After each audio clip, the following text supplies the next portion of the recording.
Well, Matthew, first of all, congratulations on a very warm, very funny picture in Ferris Bueller's Day Off. I like your character very much in this picture. You're clever, but you're not a smart aleck.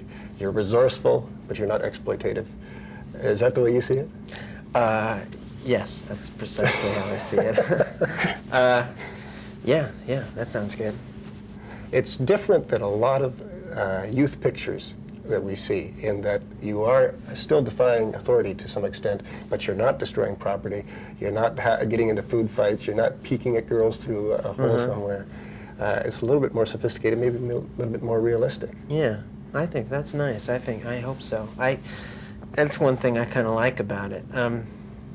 We trick adults all through it. I mean, I fool them, but I'm clever, you know. And it's not like they're moronic, like some movies. You know, adults are very bad.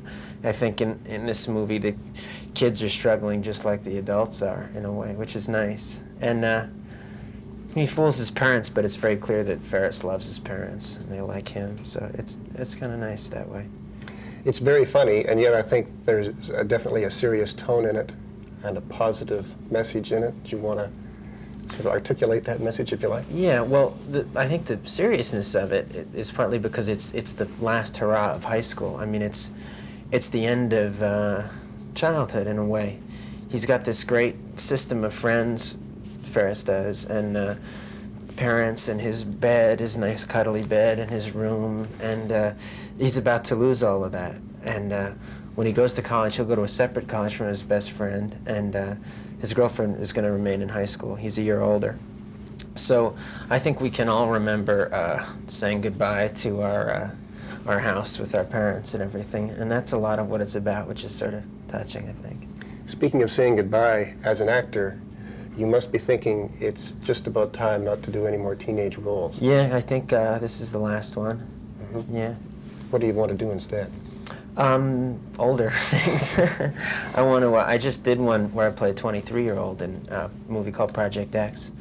And I'd like to just, you know, the characters will age as I age, I guess is what will happen. And I'd like to play a variety of things. I'd like to play somebody who isn't so charming, you know, somebody a little less lovable would be kind of nice. Get a little sick of that. Do you have anything in mind, a strangler? Well, there's no, I want to do a Rambo film. That's my next. You're working out? Yeah, I'm working out a lot. I'm getting there. One of the Going things for that burn. One of the things I've really enjoyed in Ferris Bueller is you're turning to the camera and talking directly to the audience. Yeah. I had the pleasure of seeing you on Broadway doing that in Brighton Beach Memoirs. Is it tricky to do it on stage and in film? Yeah, but very different. In both instances, I enjoyed it very much. On the stage, you're talking to a group of people, you know, who are laughing and responding to you, and it's kind of natural in a way. In a movie, you know, you turn to a machine, a piece of glass, and there's nobody else on the set with you, no other actors. So you feel a little self-conscious because there's people watching you talk to this Cuisinart. And it can be awkward, but I relaxed with it eventually, and it became sort of the nicest part. It was not the nicest, but a very nice part of filming was all that stuff in my room alone, talking to myself. You have to have great confidence. You have to believe that it's working. Well, yeah, you have to have confidence because you're very naked. You don't have anybody to share your self-consciousness with, you know. If you have another actor, at least you can both be kind of nervous together. But this is just, you know, me and the audience. You grew up in a bit of a show business family. Your father was an actor. Mm-hmm. I'm sure that helped in that he could give you advice and maybe open a couple of doors for you. But is Yeah. there also some pressure? Is there a negative side to it? To growing up in that kind of atmosphere? In other words, to measure up, you're James Broderick's son. Well, I haven't really had much of that, no. It was great to have him because first of all, because he helped me. I mean, he watched every play I was in high school and, you know, gave me great ideas, and he loved it. What was nice was I remember doing a musical, a three-penny opera in high school, and at the curtain call, it's the only time I remember this happening. I bowed and I looked out in the audience, and there was Dad, you know, kind of radiating this. I'd never seen him more thrilled, you know. So I remember that forever, and that's a help. There's no negative side to that at all. I wonder if I can quickly go through your film career, beginning with Max Dugan Tell me how you remember the project. Max Dugan was my first film, and it was a lovely experience. I got to work with Jason Robards, who became a friend, and who I just loved the way he worked, and I picked up a lot from him, and he was a pleasure. And